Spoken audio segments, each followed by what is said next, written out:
I must say, personally, Marcus, I don't think that he will fit the bill for Bayern. I don't think he will be a good Bayern coach.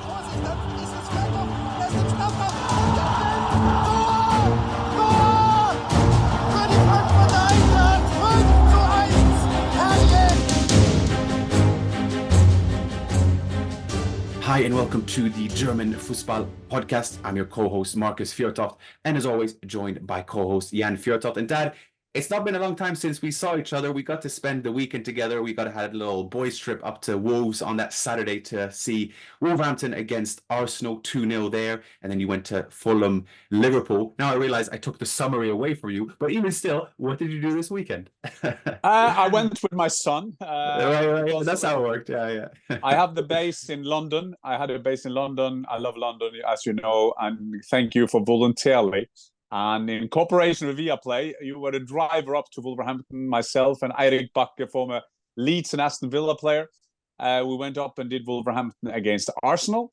You did the camera thing before the game, which was good on both games. Brilliant. And I was thinking that maybe one of them would slip up, but I must say that both Arsenal and Liverpool were very dominant. And I think there was that kind of feeling with both clubs now.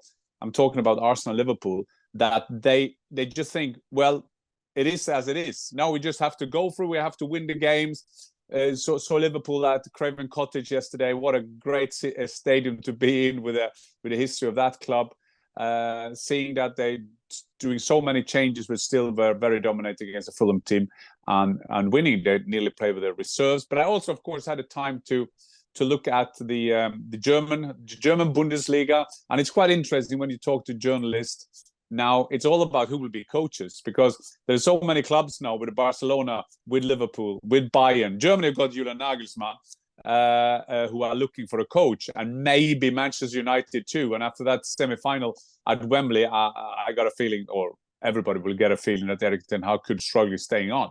But I think it's all a matter of who will be the next Bayern coach, Marcus, and the list seemed to be shorter. Yeah, well, we discussed this before, that it would be a big summer for managerial positions, basically, a bit of musical chairs, who goes where, who has the first mover advantage. And Bayern seem to be, from the outside, maybe seem to be running out of options as such when it comes to Xabi Alonso, stays with Leverkusen. Julian Nagelsmann extends with Germany, and so on, so forth and so forth. And then it's a question of, well, if you're going for a Zidane or a De Zerbi, will a Zidane want to be a third option as such? And Max Eberl has been pretty open with the press, but he's saying it's an ongoing process. We want to get something decided. But even still, Dad, from looking from the outside, and you might want to color this picture for us in greater effect, but yes, there's one thing keeping options open, but are we sure which direction they're headed? There seems to be more names into the fold, and probably not the preferred candidates that Bayern preferred. Well, some people could say that when they are at the semi-final of the Champions League, they should concentrate on that.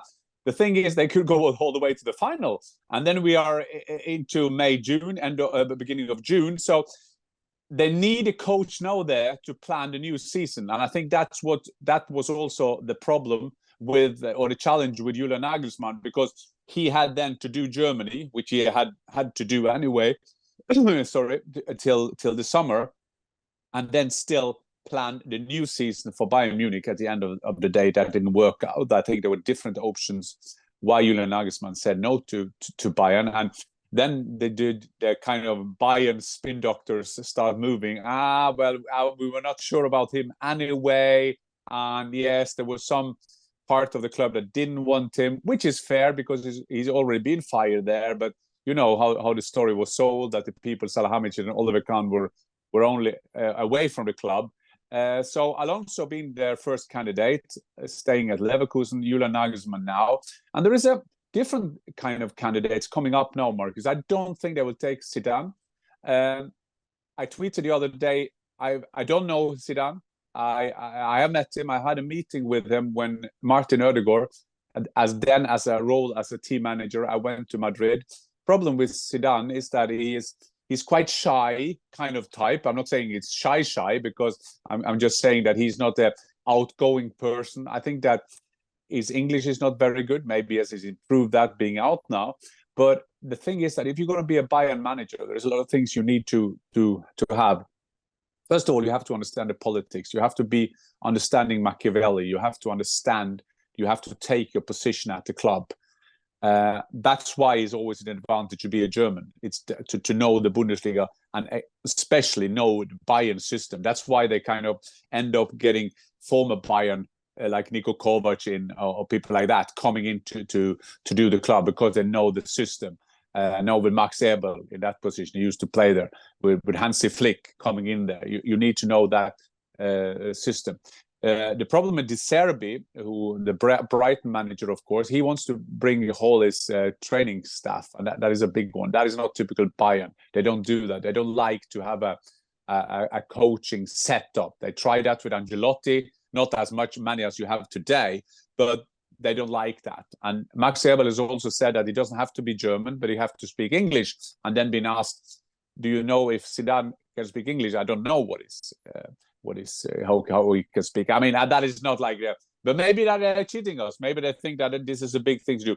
I must say, personally, Marcus, I don't think that he will fit the bill for Bayern. I don't think he will be a good Bayern coach. Nothing to do with disrespect of Zidane, one of the best players ever. What he did by Real Madrid, fantastic. But I don't think that he has the ability to be a Bayern manager. So the big favorite right now, Marcus, what they're speaking about in Germany and our friends there, like Christian Falk, is Unai Emery with Aston Villa. But he is in the biggest league. He is in the Premier League. Well, we take away that England had no teams in the Champions League semi-final, but still he is by Aston Villa. He could ending up getting the fourth position that is needed to get into Champions League from the Premier League. So maybe he has a clause or something, but I don't think that's very likely that Villa will let him go. But Emery is at the moment the favorite on the list. There probably have more candidates. Also, Favre, Marcus, that we know from Dortmund and Gladbach, has been in talk. Ralf Rangnick seemed to be colder that candidacy. But as you're saying, the main candidates are gone, and Bayern needs to sort it out quick. Yeah, and obviously the more time that will go on, the more these rumors will circulate, the more names will be mentioned as part of the fold. Looking at it that from a sporting director hat, from someone that's been intimately involved within clubs within the biggest leagues, what's your sort of impression in terms of where Max Eberl's head is at, where Bayern's head is at? Because we've mentioned that they don't have their preferred candidates as such. Will there be an interim candidate? It's obviously a pretty decisive period now for the new guys coming in at Bayern, the new generation as such. You got the Rummenigge, you got the Hoeneß, but now there's a new generation coming in, trying to set their mark. It's a pretty big deal in terms of the direction Bayern are going in. And you mentioned Zidane maybe not being up for the Bayern position, and I might agree with you in the sense that it requires a proper rebuild at Bayern. But what do you think is running through their both, and also from a communication standpoint externally as well, in terms of how they communicate with the press about this process? I think the big problem now for Bayern is not to be seen that they don't have candidates, because if like the press will spin that Alonso is gone, Nagelsmann is gone, as we are doing now, so whoever will come will be the third choice.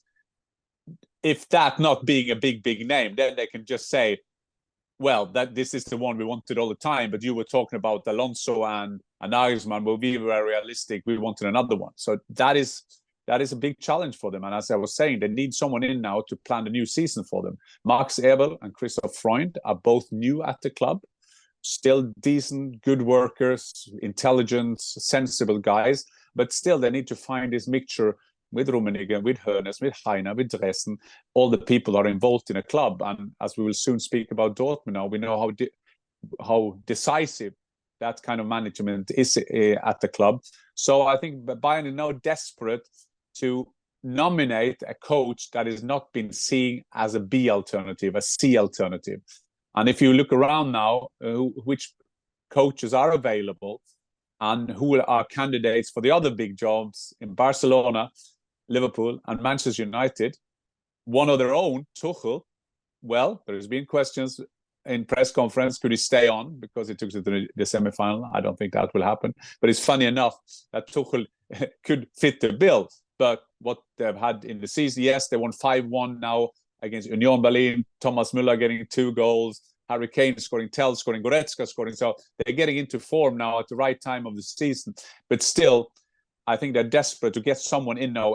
Not to have to speculate about that all the time, but mainly, as you were saying, because that is the most important job now, also for a Davies to extend his contract, or Kimmich, will he stay or will he go? Goretzka, well, I think he will be happy that Nagelsmann stayed at the national team, because he has not played with him in the national team, but still, to having a Bayern could be difficult for him. So I think that is far we come, Mark. Is I think maybe should we have a look at Dortmund? Yeah, well, there is another team there, a title candidate for next season, as the Leverkusen are the current ones, in which they've been sort of sorted their leadership position as such, because Hans-Joachim Watzke was going to go off as CEO, but now that they've found a replacement as such, they've gotten Sven Mislintat in as technical director. Why don't you paint the picture for where Dortmund are in their upper echelons of leaders, so to speak? And 1-1 at home against Leverkusen. They thought a very important game for Dortmund, because they have to secure that 4th position. Having said that, maybe the 5th position will be enough. 1-0 in around the 80th minute, Füllkrug, and of course Leverkusen 90+7, Stanisic on a corner, 1-1. But to give you a bit explainer, in Germany, if you compare that with England, in England the only guy you see is the coach. We talked about that before. In Germany, there's so many different positions that is seen in the media and is seen as very important for a club. Watzke has been running as a head of sport, the sporting CEO, for many years. He did that with Zorc, former captain. Then the one who took over from him was another former captain, Sebastian Kehl. And everybody expected Kehl to be the new sporting CEO. He was quite clear that he wanted that job. But today, and we are recording this Monday night, today, the big news, and the funny thing is, when you see that he gets the job, you think, yeah, of course, that is a good idea, isn't it? It's Lars Ricken. It's also a Dortmund legend. I will recommend you to have a look at YouTube. 1997 Champions League final. He's like 12 years of age when he comes on. And he comes in and doing a fantastic lob in the final after Rieder scoring before him, and they win the Champions League. Since 2008, he's been involved in the youth department, the academy, and the last year being a boss of that. And Dortmund has been good at getting talent through. So Lars Ricken is from 1st of May. He's going to be the sporting CEO, taking over from Watzke. To make this politic, that's when we start with Zidane, that you have to know.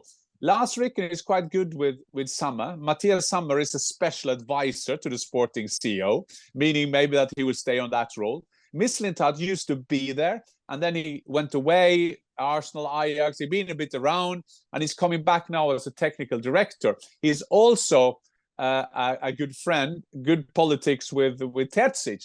The only one who doesn't have a great lobby at the club is Sebastian Kehl. The thing is that he will stay on as a sporting director as for now. And they were also talking about now, I read that he will extend his contract, but this is to be continued, because now in the German media, as we speak, he's the big loser in this power battle, so to say. Edin Terzic has kind of secured his place as a coach. He's been also questions, of course, but now with the semi-final of the Champions League, he'll be safe in his job. And remember that the assistant of Sebastian Kehl criticized Terzic, the coach, and he was fired. So there is a soap opera in and around Dortmund as well now. But Lars Ricken, why he wasn't a bit speculation about him is that he's a guy who likes to be in the background. He doesn't like to have the media appearance. He does then and again some interviews, but still he keeps himself a bit behind all that kind of thing, as has Sebastian Kehl done. But I think that Sebastian Kehl has underestimated that lobby, because I think he should be even more offensive. Is offensive the right word? Proactive or attack minded, yeah. Yeah, so more attacking minded, that he wanted that job, because they're in the semi-final now. But remember, that they had a project called Borussia Deutschland. So get more Germans into the team. And, by the last squad, there only was Füllkrug around, so they wanted a lot of young players. Could you say that all his signings been good? No, you can't. Has he signed the typical Dortmund players? No, he hasn't either.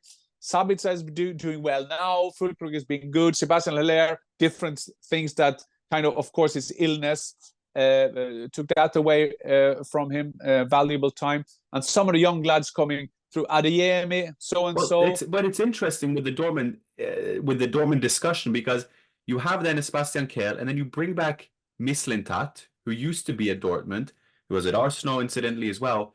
But even I wanted to kind of raise this, but we didn't have time for it at the time. But when Mislintat was rumored to come back, and then you keep on Terzic, and then you promote internally with Lars Ricken. Fair enough, because there is the Dortmund identity, which you could argue has maybe dissolved or fallen away a bit. But then I'm wondering, to what degree is it good that they keep it internally and keep promoting people within? And to what degree does Dortmund actually need that external input as well? I mean, I think of a Mislintat has a great kind of name to him. And then you might, if you're ultra critical, you might say, well, recruitment-wise, if you're responsible for the squad, have you really done the best signings for Dortmund and for other clubs since maybe the Kagawas and Lewandowskis that he was known for? I guess my question is, to what degree would actually Dortmund benefit perhaps from a bit of external input? Despite them being Champions League semi-finals, is great, but I think it would be a discussion that we need to have to Dortmund, because I think if you didn't, it sort of delays the inevitable discussion. I don't know how you see that, Dad. I think that Dortmund is following the Bayern recipe. You now have everybody, Lars Ricken, Sebastian Kehl, Terzic, or Sven Mislintat. They're all black and yellow. They are Dortmund. Yes, maybe it could have been good to get him from outside. Dortmund's advisor, Matthias Sammers, also have his background for Dortmund. That is a part of the German way. I see more the appointments like they want to come back to the Dembele, Bellingham, Haaland kind of thing. Sven Mislintat, when he was at his best at Dortmund, he was called the Diamantauge, the diamond eye. So I think that when you take the head of the youth department, the head of the recruitment or the talent factory as your sporting CEO, you bring Sven Mislintat back. I guess that is a signal for them now going even more into the thing that develop players themselves, but also find those kind of young lads, or a Madsen now that they will take from Chelsea, Burnley-ish, taking him over.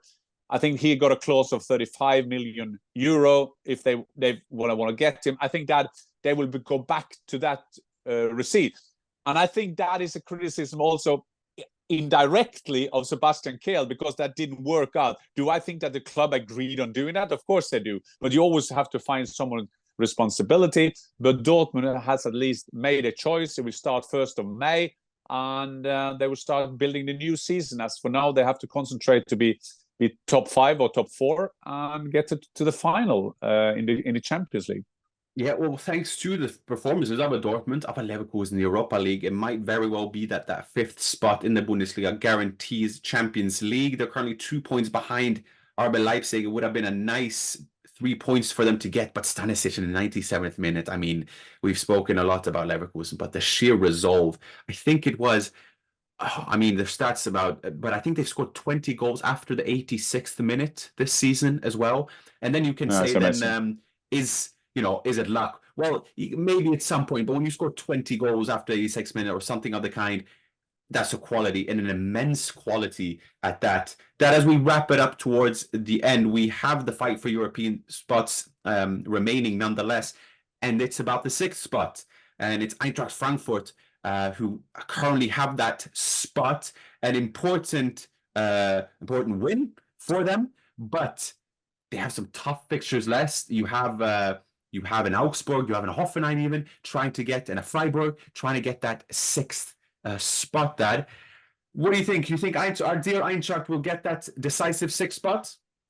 Big game this weekend. I was watching that game. I was so nervous. They had Augsburg at home. They were 1-0 down going into halftime, people booing. And then it turned it around in 5 minutes. They were going from to 1-1, 2-1, winning 3-1 at the end. And Marmoush, I think it was his 11th Bundesliga goal of the season. The goalkeeper was up and he had to run on the whole pitch and do the 3-1. A very important win for them. But Marcus, the 4 games left of the season. So Freiburg is playing Mainz at home on Sunday, 1-1. Okay, so they're on 40 points. You have Augsburg and Hoffenheim on 39. The good thing for Frankfurt, and as you can see, I do support my former club big time, they have a bigger goal difference. So they got 6 points. But watch out. Bayern, they're playing Leverkusen, then Gladbach, and then Leipzig. So they're playing all the big teams the last 4 games of the season.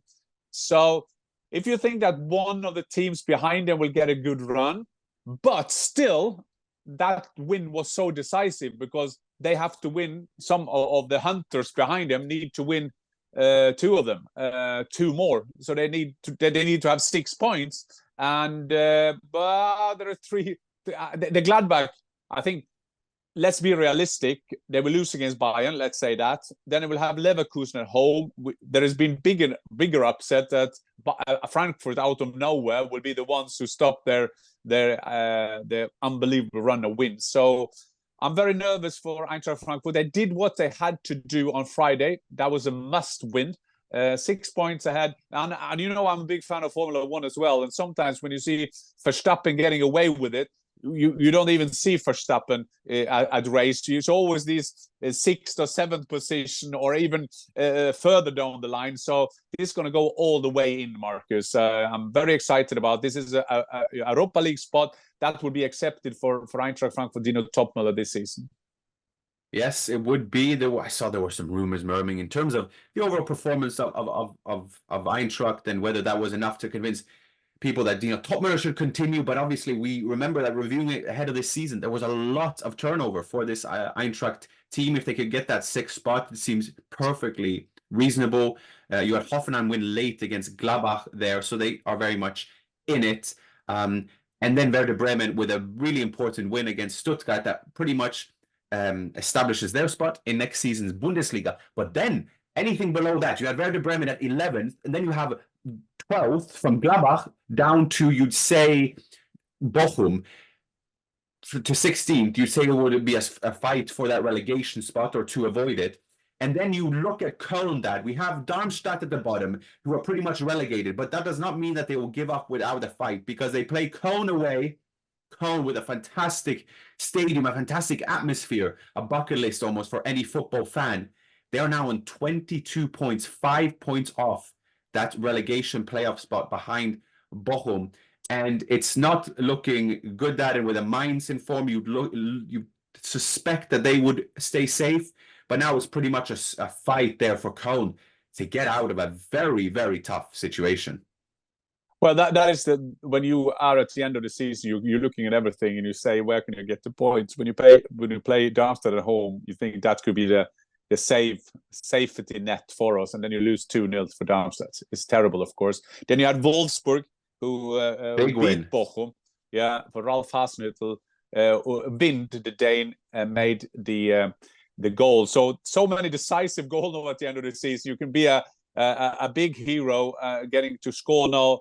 Also for Frankfurt, I just want to mention, Marcus, when it turned it around was Chaibi and Etiquette, or I wrote it up because I didn't say it wrong, but Ekitike. The big signing from PSG, who they've followed up on the clause for and bought a big signing then. And both 22 years of age. That means Marcus Krösch is doing a fantastic job with Frankfurt. He's kind of getting players in, get the value up. It's a very valuable kind of squad that Eintracht Frankfurt is having. Just before we leave, Marcus, and we'll say bye to our viewers and our listeners, both on the YouTube channel and at podcast. Please subscribe. It's so good for us. It's so good for the activity that we're having, and we love the interaction with us. You give us good advice of things we can talk about. So keep that coming. Subscribe on YouTube or at podcast. That is much appreciated. Very much appreciated. And we read every comment and try to interact with them as best possible. And please let us know in terms of any talking points and towards the end of the season. We'd love your input in terms of what you want us to review, and what we want us to touch upon. And we also got an exciting Euros coming up with Germany hosting as well that we're excited to cover, and we'll tell more about. Dad, any ending thoughts before we look ahead to the last 4 game days of the Bundesliga? Still some European games to play for these teams as well. Any reflections? Well, we get to this time now with the relegation battle when the German journalists start calling me, because I was involved in 1999 in the most dramatic kind of relegation battle where 4 rounds before the end, Eintracht Frankfurt, we were so gone. We played with Schalke, Werder Bremen, Dortmund, and Kaiserslautern, who were then a very good team. So maybe we'll take a relegation episode special. We've done that before, but maybe we'll do it again. And see what's go through people's mind at the end of the season. I think the key to us we thought that we were gone, and we kind of we were a bit relaxed going into the game. So that's why it's so hard to discuss the rest programs, because sometimes it could be we're playing team there's nothing to fight for, like Darmstadt now in Köln, and they're winning 2-0. So going to be some funny results coming out at the end of the season, Marcus. But so far, auf Wiedersehen from Norway.